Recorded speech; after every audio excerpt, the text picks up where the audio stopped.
بسم اللہ الرحمن الرحیم۔ پاکستان ایک خدائی راز کی آخری ایپیسوڈ جو کہ 29 ایپیسوڈ ہے، اس کے ساتھ ہم آپ کی خدمت پہ حاضر ہیں۔ ناظرین، ہم نے جو 28 ایپیسوڈز کی ہیں اس میں بڑی تفصیل کے ساتھ بڑی گہرائی میں جا کر چیزوں کو آپ کے سامنے رکھا کہ اللہ تعالیٰ کی جو اسکیم ہے، حضرت آدم سے لے کر ہم نے شروع کیا اس کی اسکیم کو، خالد صاحب نے ایجوکیٹ کیا ہمیں۔ اس کے بعد وہ جو حق اور باطل کا مارکا تھا، اس کے فلسفہ اس کا بیان کیا خالد صاحب نے، اور اس کے اندر اس باطل کے اور حق کے مارکے کے اندر جو بھی نوع انسانی نے ایوالو ہوئی ہے یا اس میں ایوولوشن ہوا ہے، اس سارے سوشل ایوولوشن کے پروسیس کو ڈسکس کیا۔ پھر اس کو خالد صاحب جو ہے حضور صلی اللہ علیہ وسلم تک لے کر آئے، اس کو حضرت اس سوشل ایوولوشن کے پروسیس کو حضور صلی اللہ علیہ وسلم کی جو رسالت تھی اس کے ساتھ ریلیٹ کیا، اس حق و باطل کے مورکے کو اس کے ساتھ ریلیٹ کیا۔ پھر اس طرح وہ جو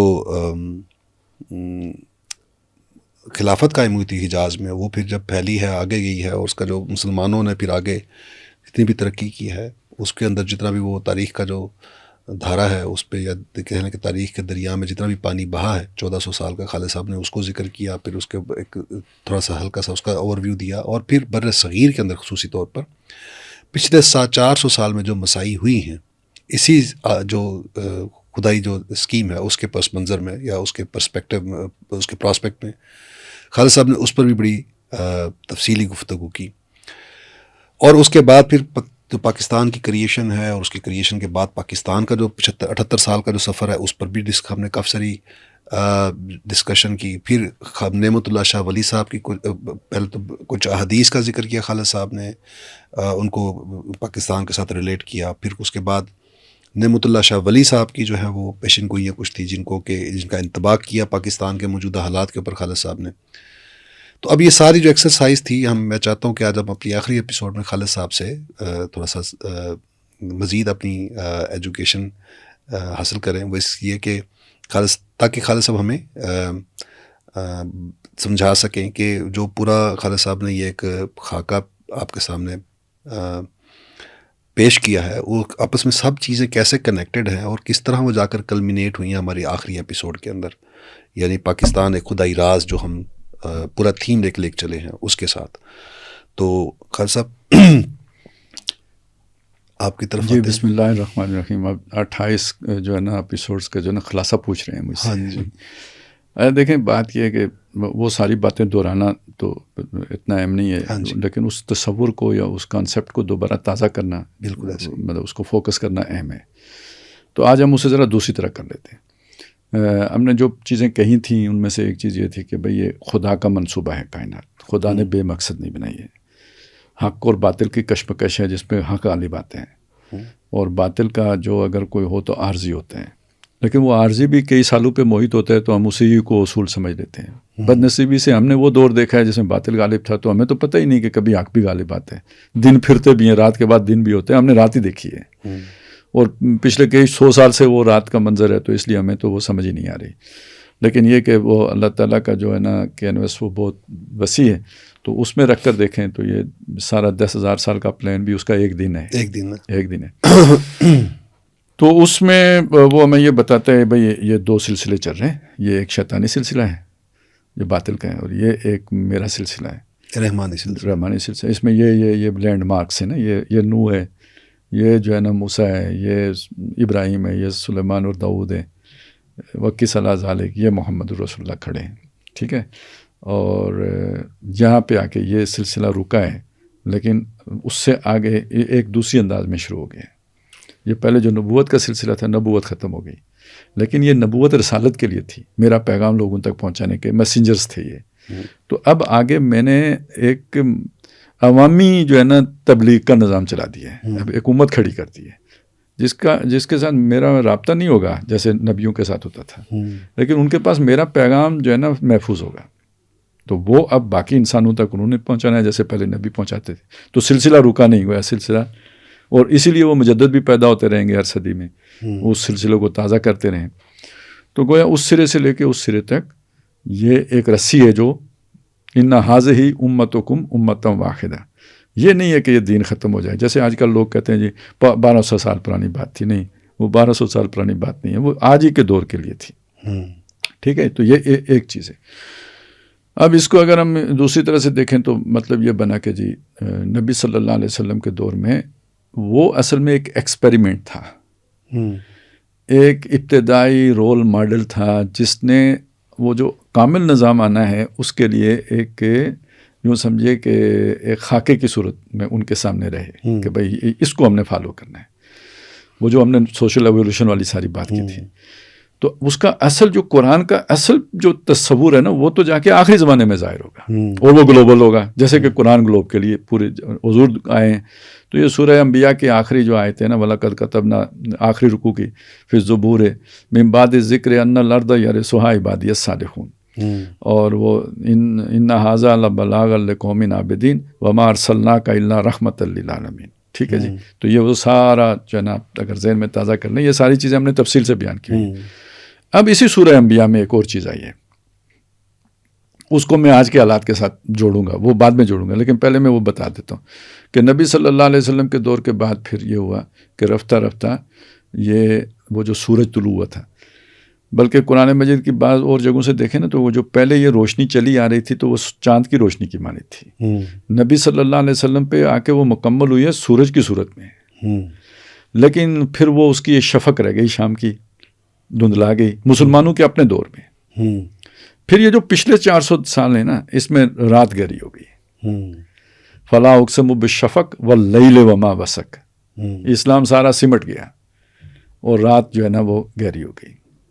اس کے بعد لترکبن طبق والقمر اذا اتسق لترکبن طبقا، اب سورج تو واپس نہیں آئے گا، لیکن اب چاند کی سی روشنی ہوگی، لیکن وہ پھیلے گی پوری دنیا میں، مگر درجہ بدرجہ پھیلے گی. یہ اکبار کی نہیں ہوگا جیسے بعض لوگوں کا تصور ہے ایک دم خلافت قائم ہو جائے، ایسا نہیں ہوگا. یہ پہلے کسی ایک جگہ سے اس کا آغاز ہوگا، پھر پوری دنیا میں پھیلے گی. اب ہم نے تعین کرنا تھا وہ علاقہ کون سا ہے. ٹھیک ہے، اس کے لیے میں واپس سورہ انبیاء کی طرف لے کے چلتا ہوں. درمیان میں ایک رکوع ہے جس میں اللہ تعالیٰ نے نوح علیہ السلام کا ذکر کیا ہے، ان کے بعد داؤد اور سلیمان علیہ السلام کا ذکر کیا ہے، ان دو کے ذکر کے بعد ایوب علیہ السلام کا ذکر کیا ہے، ان کے بعد جو ہے نا اسماعیل، ادریس، ذوالکفل کا ذکر کیا ہے، پھر اللہ تعالیٰ نے حضرت یونس علیہ السلام کا ذکر کیا ہے، پھر حضرت زکریا کا ذکر کیا ہے. یہ اس ایک رکوع میں ذکر کیا ہے. اور جس حساب سے ذکر کیا میں وہ ذرا تھوڑا آپ کے سامنے رکھ دیتا ہوں. نوح علیہ السلام کو نجات دی، مدد کی قوم کے مقابلے. انہوں نے نیا کام کیا تھا؟ کشتی بنائی تھی. ذہن میں رکھتے جائیں نا، مادی سبب ہے، یہ آسمان سے کشتی نہیں آئی تھی، نوح علیہ السلام نے بنائی تھی. ٹھیک ہے، کوئی اسباب جمع کیے تھے. اس کے بعد ذکر آتا ہے داؤد علیہ السلام کا. ان کی ایک چیز کا یہاں ذکر آتا ہے، دوسری کا یہاں ذکر نہیں آتا. ان کی گوپیہ کا ذکر آتا ہے؟ نہیں، گوپیہ کا یہاں نہیں آتا. وہ ذکر سورہ بقرہ میں ہے. قتل داؤد، جو مشہور ہے، قتل داؤد جالوت، داؤد نے آ کے جالوت کو قتل کر دیا، وہ گوپیہ سے قتل کیا تھا. یہاں ذکر آتا ہے وَعَلَّمْنَاهُ صَنْعَةَ لَبُوسٍ لَكُمْ لِتُحْصِنَكُم مِّن بَأْسِكُم، ہم نے اس کو یہ صنعت یعنی یہ کاریگری سکھائی کہ وہ تمہارے لیے لباس بناتا ہے، وہ لباس جو تمہیں جنگ کے موقع پہ بچاتا ہے، یعنی زرہ بنانا سکھایا اس کو. فَهَلْ أَنْتُمْ شَاكِرُونَ، تو شکر گزار نہیں بنتے ہو. ٹھیک ہے، تو اب یہ جو جنگ کی صلاحیت کی دو چیزیں ہو گئی نا، ایک اقدام آپ نے کسی پر حملہ آور ہونا ہے، اس کے لیے گوپیہ آ گیا، اور ایک اس کے حملے کو روک لینا ہے تو اس کے لیے زرہ آ گئی. اب آگے بڑھنے سے پہلے وہ کشتی یعنی پوری نیوی کو آپ لے آئے نا، جب وہ کریں گے تو ادھر جب آپ آئیں گے اس میں وہ سارا دفاعی ساز و سامان جتنا بھی آپ بنائیں گے تو وہ زرہ کے ذیل میں آ جائے گا. اور جو بھی میزائل ہیں یا ایٹمی ہتھیار ہیں تو وہ پھر گوپیہ ہو گیا جو اندر گھس جاتا ہے، پھر چھوڑتا کچھ بھی نہیں ہے، جیسے ابھی ہم نے پچھلی قسط میں دیکھا تھا. تو یہ داؤد علیہ السلام کا ہو گیا. اقتدار اس کے ساتھ ملتا ہے، اس کے بغیر نہیں ملتا. آگے سلیمان علیہ السلام آگے، ان کا وہ تھا ہوائی بیڑا تھا، ایئر فورس. ٹھیک ہے. اور اس کے بعد جناب ان کے پاس شیاطین جن تھے جو یغوسون لہو و یعملون عملا دون ذالک. تو وہ ساری کنسٹرکشن کی جو ہے نا، وہ جو بھی آپ اپنا انفراسٹرکچر بچھائیں گے وہ سارا اس میں آ جائے گا. جو بھی ظاہر ہے اب تو جنگیں ساری لڑنے کے لیے سڑکیں چاہیے، ذرائع نقل و حمل چاہیے، تو وہ سارا اس میں آئے گا. پھر اس کے بعد ذکر آتا ہے ایوب علیہ السلام کا، ان کو بیماری تھی وہ اللہ نے دور کر دی، تو گویا میڈیکل سائنس کی طرف بھی اشارہ ہو گیا. اور پھر اللہ کی مدد خصوصی جس میں کوئی کسی ٹیکنالوجی کا کوئی دخل نہیں ہے، وہ جس طرح یونس علیہ السلام کو مچھلی کے پیٹ سے نکالا ہے، ٹھیک ہے، وہ تو بالکل ہی ایک یعنی اس طرح کی چیز بھی ہوگی. آپ خدا کی اگر یہ تیاریاں کر لیں گے تو خدا کی مدد بھی اترتی دیکھیں گے. فضائے بدر پیدا کر فرشتے تیری نصرت کو اتر سکتے ہیں گردوں سے قطار اندر قطار اب بھی. پھر آخر میں ذکر آتا ہے حضرت زکریا کا، جن کو اللہ تعالیٰ نے، یعنی وہ تو خود کہتے ہیں کہ میں اب اولاد پیدا کرنے کے قابل نہیں ہوں، بیوی پہلے ہی سے بانج تھی، تو معجزاتی طور پہ بیوی کی بھی اللہ نے اصلاح کی، ٹھیک ہے، بوڑھی عمر میں ان کی بھی کی. یہ میڈیکل سائنس کا یہ والا ایمبریالوجی والا شعبہ اور جینیٹک جو اب تو وہ جو ہے نا، اب تو وہ کرائے پہ مائیں دستیاب ہو گئی ہیں. اس کا مطلب کیا ہے؟ یعنی یہ سائنس اینڈ ٹیکنالوجی کا تعلق ہے اس جو ہے نا غلبے کے ساتھ. یہ جو نعمت اللہ شاہ ولی صاحب کی پریڈکشنز پڑھی اس میں تو انہوں نے کہا اسلحے سے بھرپور آتشی اسلحہ اور ماہر جس میں فوجیں ہوں گی، ٹھیک ہے، حدیثوں میں بھی ہے نا اسے. تو کہنے جو ایک تصور پایا جاتا ہے کہ جی یہ دور واپس 12 صدیاں پیچھے چلا جائے گا اور گھوڑے کی پیٹھ پر بیٹھ کے دنیا ساری فتح ہوگی. تو یہ اگر ممکن ہوتا تو حضور کے دور میں ہو جاتا. آپ نے ایک میسج اگر امریکہ بھیجنا ہے، آرڈر، انتظامی آرڈر، تو گھوڑے پہ بھیجیں نا، جواب آنے سے پہلے آپ اللہ کے پاس پہنچے ہوئے ہوں گے. تو یہ ورلڈ آرڈر تو تبھی قائم ہوگا جب یہ ساری ٹیکنالوجی انٹیکٹ ہوگی. تو یہ کوئی واپسی کی بات نہیں ہے، اس ٹیکنالوجی کے ساتھ ہی ہونا ہے. اب آپ نے یہ دیکھنا ہے، یہ تو ہم نے مان لیا تھا کہ دنیا کے خاتمے سے پہلے وہ ان آیات کی مدد سے، اور جو پیچھے ہم نے ساری بحثیں کی ہیں، کل روح عرضی پر اللہ کے دین نے غالب ہونا ہے. تو اب یہ وسائل تمام مسلمان دنیا میں جس کے پاس زیادہ ہوں گے، تو گویا ادھر اللہ تعالیٰ نے وہ تیاری کروائی ہے. وہ جس بانے سے بھی کی ہے، ان کی نیت جو بھی ہے وہ الگ بات ہے. لیکن جو اللہ کا منصوبہ ہے دین کو غالب کرنے کا، تو اس منصوبے کے اعتبار سے جہاں ان چیزوں پر زیادہ کام، جن کے گوپیے زیادہ دور تک جاتے ہیں، یا نشانے جن کے پکے ہیں گوپیے کے، اور جن کا یعنی کہ اپنا دفاعی وہ زرہیں پکی ہیں، تو انہی کا امکان زیادہ ہے نا کہ یہ وہاں ان کے ہاں سے آغاز ہوگا. تو یہ سارے اشعار بھی وہی بات کہہ رہے تھے. تو جب ہم کہتے ہیں راز، تو وہ اس معنی میں کہتے ہیں اگر پتہ ہو تو پھر راز کیا ہے، ٹھیک ہے. اگر پہلے ہی سے طے ہو جو کر رہے ہیں کہ یہ ہم اس مقصد کے لیے کر رہے ہیں، تو پھر راز کیا. یعنی کرنے والوں کو بھی نہیں پتا کہ ہم یہ شے کیوں، انہیں وہ کسی اور مجبوری کے تحت کر رہے ہیں، ٹھیک ہے. وہ ہو سکتا ہے کسی بدنیتی کی وجہ سے کر رہے ہوں، کسی بزدلی کی وجہ سے کر رہے ہوں. یہ تو اللہ کا منصوبہ ہے کہ وہ کیوں کروا رہا ہے، تو اس لیے راز کہتے ہیں. تو اس راز کو ہم جوڑ رہے ہیں دین کے غلبے کے ساتھ. تو اب یہ بتانا چاہ رہے ہیں کہ اصل میں جتنا اہم ٹیکنالوجی ہے، یعنی یہ تو ہم نے اس کی اہمیت تو بیان کر دی، اس میں کوئی ہم نے لگی لپٹی نہیں رکھی. عام جو ایک روایتی مذہبی سوچ ہے اس کی ہم نے نفی کر دی. لیکن اب ہم اس چیز کی طرف آتے ہیں کہ اس سے زیادہ اہمیت جو ہے نا وہ آئیڈیالوجی کی ہے، ٹھیک ہے. وہ دونوں اب برابر آپ کو رکھنی پڑیں گی. آپ محض طاقت کے بل پر دنیا نہیں فتح کر سکتے، ٹھیک ہے نا. تو آپ کو الٹیمیٹلی اس کی طرف آنا پڑے گا. اور یہ کتنی بڑی طاقت ہے کہ آپ اپنی جنگی صلاحیت کی بنیاد پر، فرض کریں ہمارا ملک، ہمارا حصہ تھا مشرقی پاکستان تھا، بنگلہ دیش بن گیا، اس کو ہم اپنے ساتھ ملانا چاہیں ملا لیں گے. 71 میں بچا لیا تھا. لیکن جو نظریے کی طاقت ہے، تو کیسا ولولہ انگیز والہانہ جو ہے نا وہ جڑتا ہے، ٹھیک ہے. تو اس کا مطلب یہ ہوا کہ یہ آئیڈیالوجی کی طاقت. اچھا، پھر جب آپ اس نظریے کی بنیاد پر ایک عادلانہ نظام قائم کر دیں، تو رکاوٹ پھر بیچ میں صرف بادشاہ رہ جاتے ہیں یا مفاد پرست طبقات رہ جاتے ہیں. عوام خواہ عیسائی ہو، یہودی ہو، ہندو ہو، سکھ ہو، اس کے لیے تو فلاں اسی میں نظر آنے لگتی ہے اسے. ان کو تو عدل چاہیے ہوتا ہے. تو دنیا فتح کرنے کے اعتبار سے بھی ٹیکنالوجی کے مقابلے میں آپ کا یہ جو پازیٹیو رول ہے، اس کی اہمیت زیادہ ہے. تو بہرحال یعنی راز کا مطلب ایک یہ بھی ہے کہ ابھی آپ کو نہیں معلوم کہ ہماری اصل طاقت کیا ہے، لیکن ایک وقت میں جا کے یہ معلوم ہو جائے گا. اور یہ سارا کام جو ہے نا اس رخ پر اسے ہدف بنا کر ہوگا، تو مواقع پیدا ہوں گے پھر آگے بڑھنے کے. جیسے دیکھیں نا ابھی مئی کے بعد کتنے ایک دم حالات کے اندر تبدیلی آئی ہے، تو یہ اور بھی تبدیلی آئے گی، اور تیز رفتاری کے ساتھ اللہ تعالیٰ منزل مراد کی طرف لے کے جائے گا. تو یہ مجھے لگا کہ اس سارے کا ایک جو ہے نا ایک نئے انداز میں ہم جو ہے نا مطلب ہمیں جو پیش کیا جاتا رہا ہے ہمیشہ، وہ اکثر لوگ ہمارے پر بپتی بھی کستے تھے، اب باتیں کرتے اسلام کی. یہ دیکھو سپاہ کوئی اسلامی کریکٹر ہے تم لوگوں کا، اس ملک کا یا لوگوں کا جو حکمرانوں کا ہے. اور یہ بات یہ تھی کہ یہ ریاست جو ہے وہ سیکیورٹی اسٹیٹ جو ہوتی ہے وہ تو کبھی بھی ترقی نہیں کر سکتی. ترقی تو ویلفیئر اسٹیٹ کرتی ہے. یہ سارا کچھ ہمارے دفاع میں چلا جاتا ہے تو اس کے یہ نقصان ہے، یہ نقصان ہے، یہ نقصان ہے. لیکن الٹیمیٹلی آپ دیکھیں کہ ہمارے پاس آخر میں جس پروسیس ہم گزرے ہیں پچھلے، جو آپ بھی جیسا کہتے ہیں کہ یار میری جو ہے نا وہ تو 2022 تک جو ہے نا وہ گراؤنڈ ریئلٹیز کو دیکھتے تو وہ تو مایوسی تھی. جو اچانک معجزہ ہوا ہے کہ جس کو آپ وہ جو عمران خان کہتا تھا کہ رجیم چینج ہے، تو آپ کہتے ہیں ہاں رجیم چینج تو ہوا ہے، تب وہ بات صحیح کر رہا ہے. تو یہ ہمیں پھر اس کے بعد آپ نے بڑی بار ریپیٹڈلی آپ نے پریڈکشنز کی کہ یار یہ جو ہونے جا رہا ہے نا اس کے اندر پہلے اندرونی طور پر اٹیمپٹس ہوں گی، پھر آخر کار جب یہ ناکام ہو گئی اندرونی اٹیمپٹس تو انڈیا آئے گا پھر. اور وہی ہوا، سب نے دیکھا کہ انڈیا آیا. 9 مئی بھی ہوا اور بھی بہت کچھ ہوا. اور سب اس وقت کہتے تھے انڈیا کیوں آئے گا، اسے کیا تکلیف ہے. ہاں جی ٹھیک ہے، وہ کیوں اس پہ قبضہ کرے گا. ابھی بھی بعض کہتے ہیں، ہاں جی وہ کہتے ہیں وہ فکس میچ تھا. ہاں جی تو انڈیا کو کیا ضرورت ہے ہم پر قبضہ کرنے کی.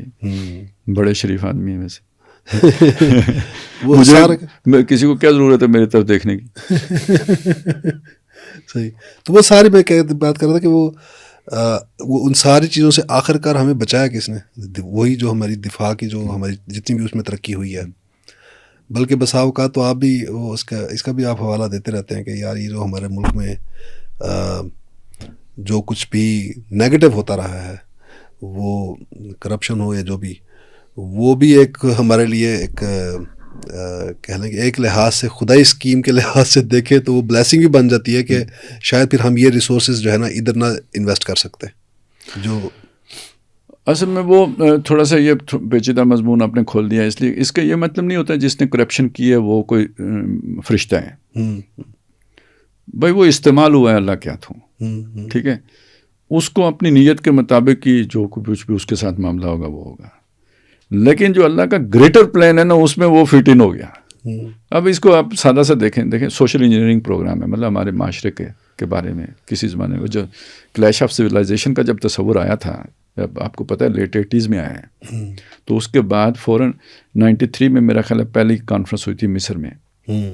تو کام تو اس سے پہلے شروع ہو گیا تھا. کانفرنس تک آپ پہنچتے ہیں، کافی بعد پہنچتے ہیں، اور وہ ادھر سے وہ اقوام متحدہ کا سوشل انجینئرنگ پروگرام آ گیا تھا. پھر وہ 95 میں بھی پھر ہمارے یہاں رجیم بھی اس طرح کی آ گئی کہ جو روشن خیالی والے تھے. پھر حقوق نسواں بل بھی آ گیا سن 2000 کے جو ہے نا اقوام متحدہ کے فورم پر وہ کانفرنس ہونے کے بعد، بیجنگ +5 کانفرنس ہونے کے بعد. تو اب آپ دیکھیں کہ اگر ہم کرپٹ نہ ہوتے اور اسے ٹرو اسپرٹ نافذ کر دیتے، یعنی این جی اوز کو استعمال کیا تھا نا زیادہ، لیکن این جی اوز تھے تو پاکستانی ہی نا، کھا پی گئے تو قوم بچ گئی. نہیں تو سوشل انجینئرنگ ہو جاتی تو وہ تو پھر کام خراب تھا، نہیں ہو سکا. تو وہاں پہ ایک لعنت جو تھی وہ ایک نعمت بن کے آ گئی. تو اللہ تو یوں بھی کر لیتا ہے، اس کے لیے تو کوئی مسئلہ نہیں. اس کو ہم راز کہیں گے، لیکن اس کا یہ مطلب نہیں کہ جنہوں نے وہ حرام کھایا ہے وہ ان کو جو ہے نا وہ شیر مادر ہے، یہ مطلب نہیں ہے اس کا. وہ اس کو یوں مثال سمجھے وہ جو کہا تھا کسی کے لیے کہ کھاتا ہے تو لگاتا بھی تو ہے. تو وہ جو اصل میں جو لگاتا ہے وہ کھانے کے لیے لگاتا ہے، اس کی اپنی نیت وہ ہے، اس کو وہی ہوگا اس کے ساتھ. لیکن وہ جو اوپر بیٹھا ہوا ہے فوق کل ذی علم علیم، اس کی اپنا ایک منصوبہ ہے جو اس کے ذریعے سے پورا ہو رہا ہے. اب اس کی سیدھی سی بات ہے نا، دیکھیں وہ جو قافلے والے یوسف علیہ السلام کو لے کے گئے تھے تو وہ کوئی یوسف علیہ السلام کی محبت میں تو نہیں لے کے گئے تھے، نہ اللہ کی رضا کے لیے لے کے گئے تھے، وہ تو اپنے مطلب کے لیے لے کے گئے. اور وہ جو زلیخا نے پالا تھا تو اس کا اپنا مطلب ہے، لیکن اللہ کا اپنا. آخر میں وہ یوسف علیہ السلام کنکلوڈ یہی کرتے ہیں نا، ان ربی لطیف لما یشاء. وہ اپنا کام کرنے میں بہت سیٹل طریقہ استعمال کرتے ہیں. یہ اب جن کو نہیں سمجھ میں آتی تو وہ پھر سمجھتے ہیں یار ہم نے کیا بات کر رہی تھی. پر آدمی سوچے نا، نہ سمجھ آئے تو منہ سے بات کرنے سے پہلے سوچ لے، تھوڑی انتظار کرے تو شاید بات اللہ تعالیٰ سمجھا دے اسے. اور پہلے ہی پھٹ کے مطمئن ہو جاتا ہے تو پھر ہمارے پاس 2 پھٹنے والے ہیں، ایک وہ اس کے ساتھ پھٹنے والے آتشی مادے کے ساتھ پھٹنے والے، ایک آتشی زبان کے ساتھ پھٹنے والے. تو وہ جو پھٹ جاتا ہے تو اسے تو پھر کچھ نہیں سمجھ آتی. اچھا خان صاحب، ایک جو ہے نا، کیونکہ بڑا اہم موضوع ہم نے سارا کیا ہے، تو اس کو فیوچر کے بارے میں کچھ چیزیں ہم فورسی بھی کر سکتے ہیں. ایک اندیشہ ہے، میں چاہتا ہوں کہ آپ اس کے بارے میں تھوڑا سا ہمیں ایڈریس کر دیں اس کو.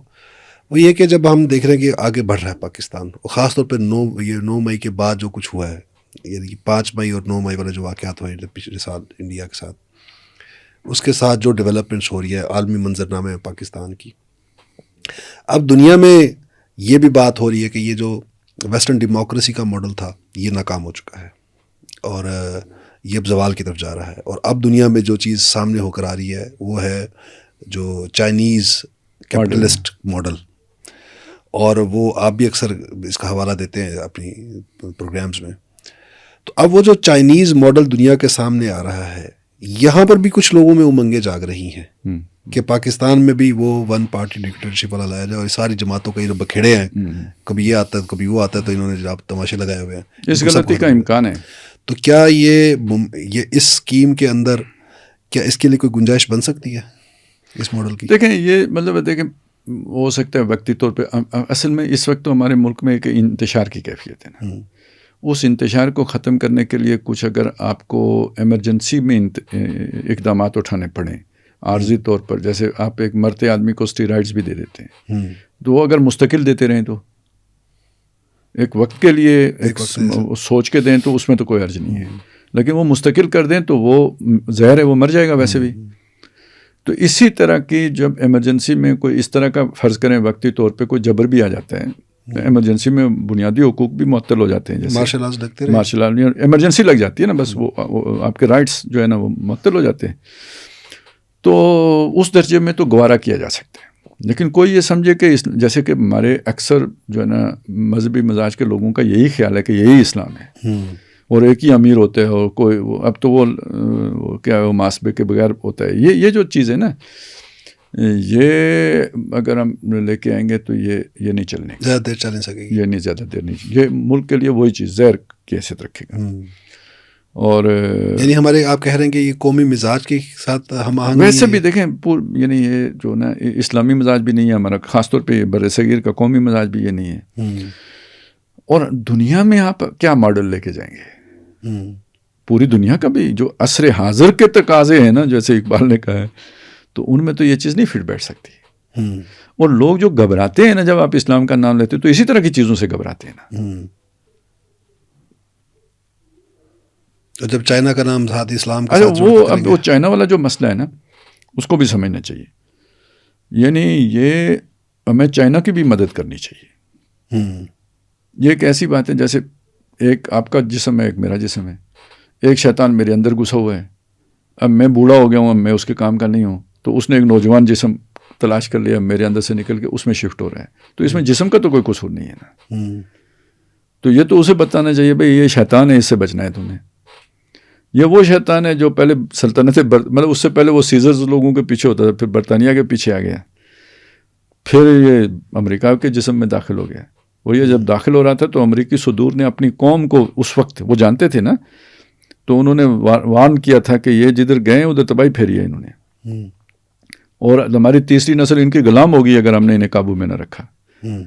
تو گویا امریکہ کو انہوں نے غلام بنایا تھا. جو اقبال نے کہا نا فرنگ کی رگے جہاں پنجہ یہود میں، تو برطانیہ کی نہیں، بعد میں امریکہ کی بھی ہو گئی.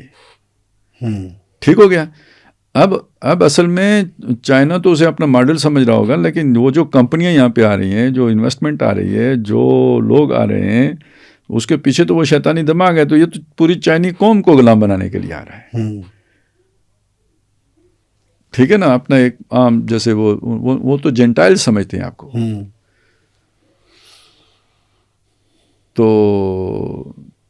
یہ ہماری دوستی ہے ہمالیہ سے اونچی ہے اور شہد سے میٹھی ہے. تو یہ میٹھا پیغام بھی تو انہیں دینا کہ ان سے ہوشیار رہنا ہے. یہ ان کو اس طرح نہیں، ان کا سرمایہ آ رہا ہے، لیکن یہ کہ آپ اپنے سسٹم کو انٹیکٹ رکھیں. تو وہ سرمایہ دار اس چائنا ماڈل کو طرف اس لیے آ رہا ہے کہ بھائی وہ اس کو اپنے مکمل جبر کا وہاں پہ موقع ملے گا، تو نچوڑے گا. جیسے مطلب وہ بیل بنا کے جینٹائلز ہیں تو پھر ان کا پورا ایکسپلائٹیشن ہوگی، اور اس ٹیکنالوجی کے ساتھ ہوگی کہ جس میں مانیٹرنگ کا سسٹم اور یہ وہ اب تو جدید ذرائع کے ساتھ کوئی کسی کو اونچ نیچ کرنے نہیں دیا جائے گا. آگے جا کے کیا پتہ وہ جناب انسان بھی وہ جینیٹک انجینئرنگ سے اپنے صحیح پوٹینشیل والے مضبوط، لیکن اندر سے وہ جتنے بھی بغاوت والے جراثیم ہیں یہ وہ جیسے سبزیوں کے بیجوں کے ساتھ کرتے ہیں تو انسانوں کے ساتھ یہ کر کے تو وہ سارا نکال لیں. تو یہ تو خدائی منصوبہ یہ تو پھر ختم ہو جائے گا، شیطانی منصوبہ پھر تو غالب آ جائے گا. پھر وہ تو انسان ہی نہیں رہیں گے کہ جو اللہ کے پیغام کو سمجھ سکیں، پرسیو کر سکیں. تو یہ تو اللہ انہیں نہیں دے گا. تو اس میں ہماری یہ اٹیمپٹ ہونی چاہیے کہ چائنا کو ہم بر وقت خبردار کریں. لیکن اس کو سر دوستی کا جواب بھی ہو جائے گا نا، چلے انہوں نے ٹیکنالوجی تو دی تو ہم آئیڈیالوجی دیں. لیکن یہ کہ خالد صاحب یہ اگر ہمیں ان کو اس پوزیشن میں آنا کہ ہماری بات ان کے لیے انفلوئنشل ہو تو اس کے لیے پھر یہ بھی تو تمہیدی بات بنتی ہے کہ پھر پہلے ہم یہاں پر نظام قائم کریں، تبھی ہم کسی کو انسپائر کر سکتے ہیں نا. بالکل بالکل. یعنی وہ تو دیکھیں جب وہ نظام ہم قائم کر دیتے ہیں تو پھر تو یہ ان کے لیے اتمام حجت کے درجے میں ہوگا نا، آخری درجے میں بات سمجھانے کے درجے میں ہوگا. لیکن دیکھیں آپ باقی چیزوں میں ڈسکس کرتے ہیں، اسٹریٹجی ڈسکس کرتے ہیں، وہ آخر آپ اتحادی ہیں اتنے قریبی تو بہت ساری چیزیں ڈسکس ہوتی ہوں گی. تو خود ان کو جو اندر سے خطرہ درپیش ہے اس پہ متنبع کرنا بھی تو بنتا ہے نا. وہ بے شک ہمارے پاس ماڈل نہ ہو، صحیح، اور اس کے لیے آپ کے پاس کوئی یہ دلائل کی ضرورت نہیں ہے. وہی مطلب امریکی صدور کے وہ سارے کوٹیشنز نکال کے ان کے سامنے رکھتے ہیں، کوئی تاریخی حقائق رکھ دیں. ہٹلر نے کیوں یہ کام کیا تھا، صحیح، برطانیہ کے ساتھ انہوں نے کیا کیا تھا، ابھی برطانیہ کیا ہے. تو یہ ساری چیزیں اگر مطلب وہ یہ تو تاریخی فیکٹس ہے نا، یہ کوئی قرآن مجید میں تو نہیں آئے ہوئے کہ وہ مذہبی کتاب سے بدک جائیں گے. ان کا تو انکار نہیں کیا جا سکتا. صحیح کہ بھئی یہ مجھے وہ نام نہیں یاد رہا، وہ جو امریکہ کا صدر تھا، 2-3 صدر تھے جنہوں نے ان کے بارے میں متنبع کیا تھا اپنی قوم کو. اچھا، تو وہی چیزیں کافی ہیں کہ یار وہ اس وقت دیکھو ان کی یہ سوچ تھی اور اب دیکھو کیا سوچ ہو گئی ہے.